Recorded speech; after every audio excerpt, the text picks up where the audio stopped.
Hello, boys and girls. I'm your Peter Pan storyteller. This is the story of The Last Starfighter. This is the story of Gremlins. This is the story of Tron. This is the story of Raiders of the Lost Ark. This is the story of The Empire Strikes Back. You can read along with me in your book. You can follow the story along with me. Every time you hear this sound, Turn the pages when you hear this sound. You will know it is time to turn the page when you hear the computer sound like this.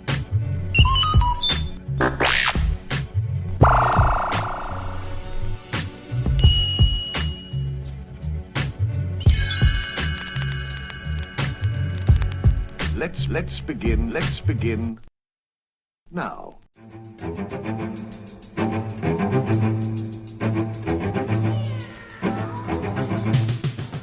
Hello everybody, welcome to the latest episode of When You Hear This Sound, brought to you by the Space Monkey X Audio Workshop. This is your host, Rob Lamley. If there was a cartoon theme song Hall of Fame, this song would have to be one of the first inductees.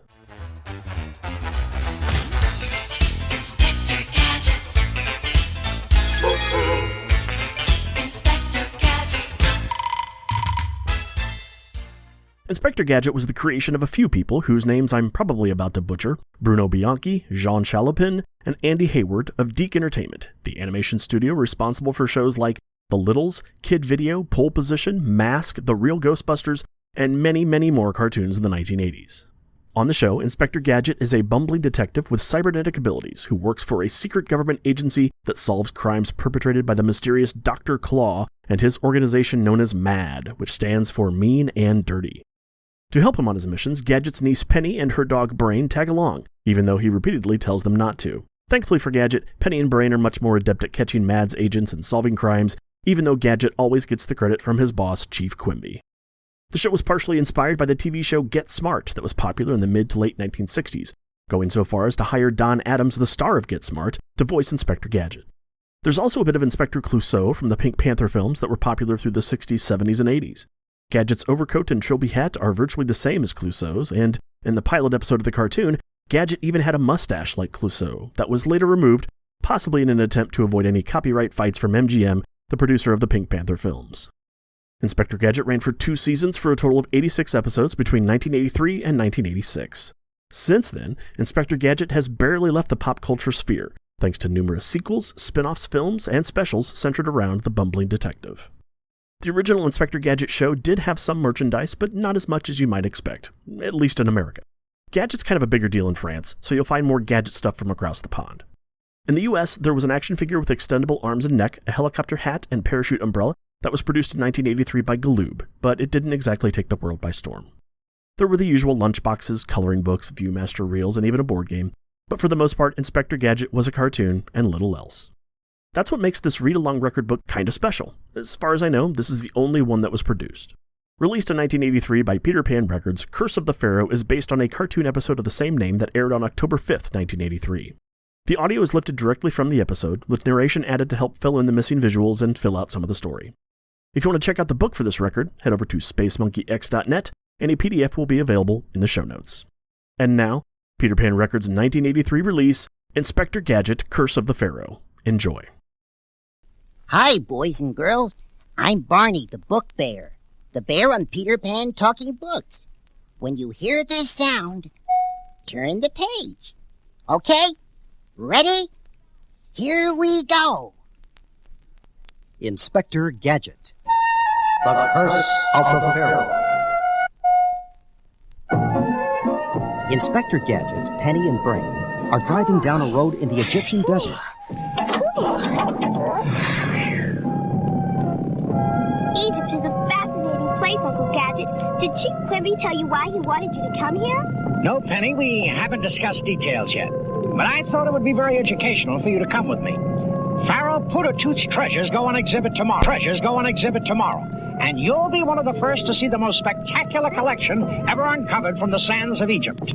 Oh, I can hardly wait, Uncle Gadget. Somewhere just ahead, Dr. Claw and Mad Cat sit waiting in the Madmobile. Dr. Claw touches a button, and a mad agent disguised as a Bedouin appears on a monitor. I want you to give Gadget a quick lesson in desert survival, but make sure he doesn't pass the test. Whatever you say, Dr. Claw.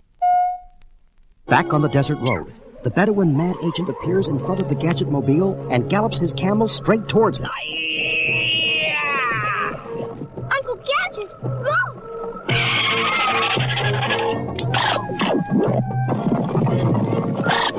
Don't worry, Penny. It's just a desert nomad. No doubt coming to sell us handicrafts. The Bedouin pulls out a bullwhip and lashes out at the Gadget mobile.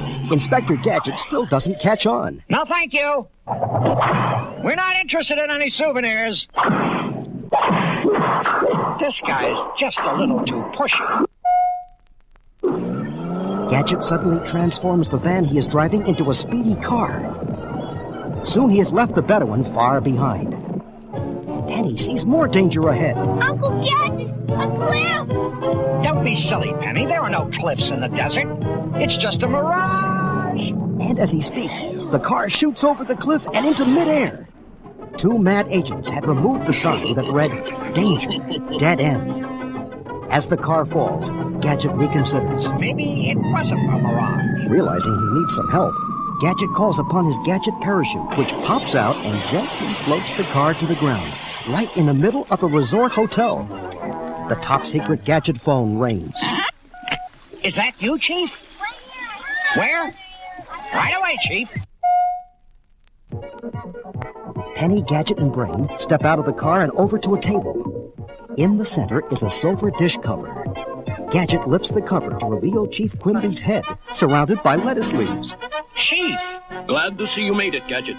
Here's your assignment. Gadget takes a note from Quimby. Dr. Claw planning to steal the treasures of Pharaoh Putatut. Must guard artifacts, especially sarcophagus.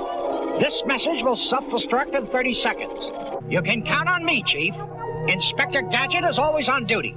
Be careful, Gadget.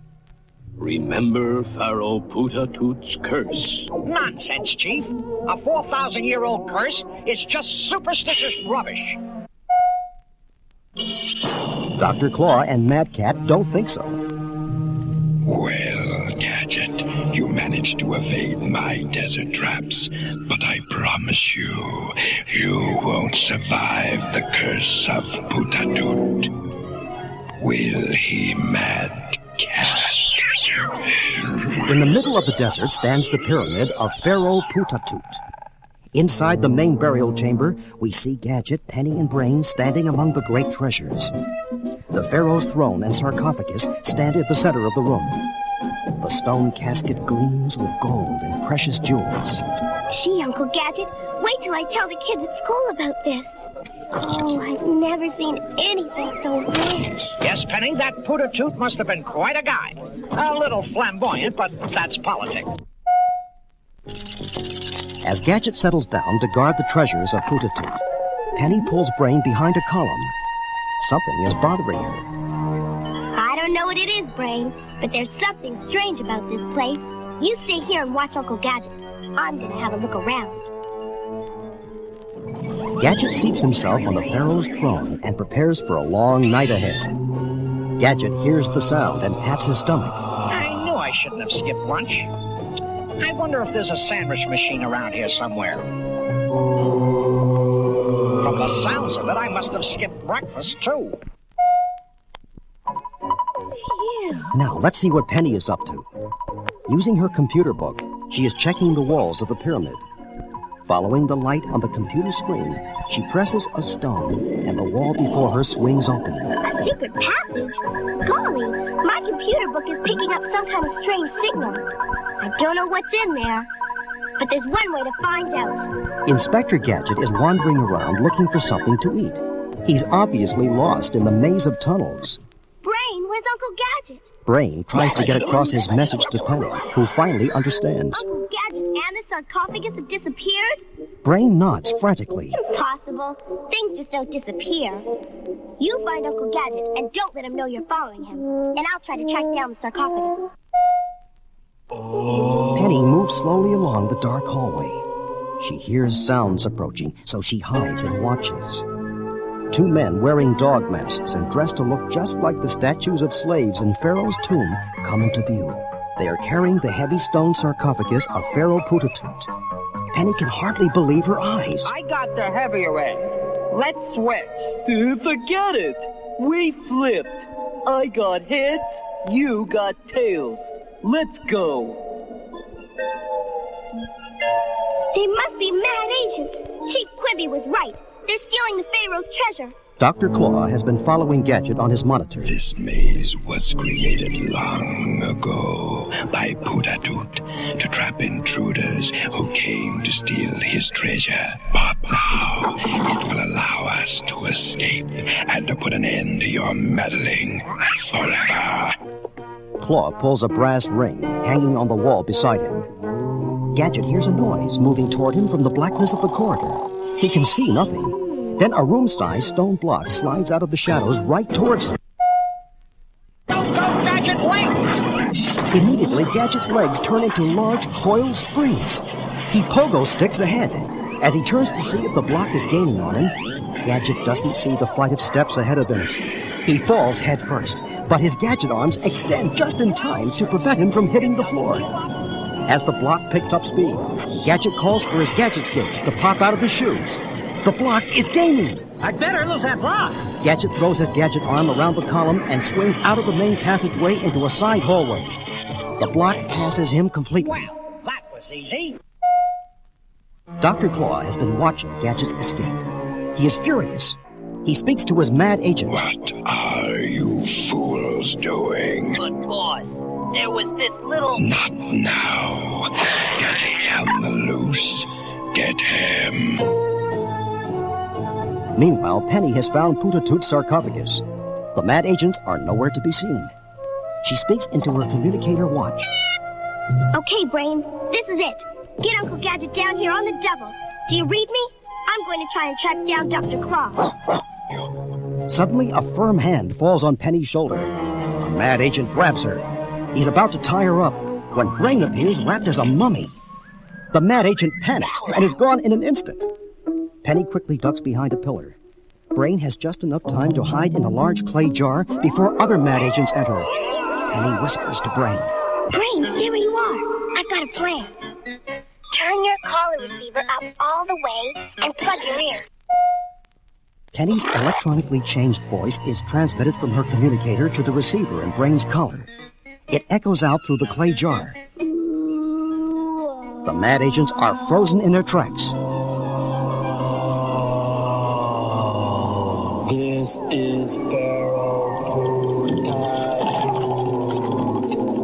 a curse, eternal and everlasting, is cast on any who dare to remove me from my rightful place of rest. Return me and be spared. The terrified mad agents rush to return the sarcophagus to the burial chamber. Dr. Claw observes them. He cannot believe his eyes. What are you doing? It's the curse of Putatut, boss! Ooh, you mean the curse of Gadget? Just then, Gadget leaps out from behind the statue. Stop! You're under arrest! As the prisoners are led away, Chief Quimby appears on the scene to congratulate Inspector Gadget. Gadget, you've done it again. Penny and Brain Good enter. morning, Uncle Gadget. What was it like spending the night here? To tell you the truth, Penny, boring.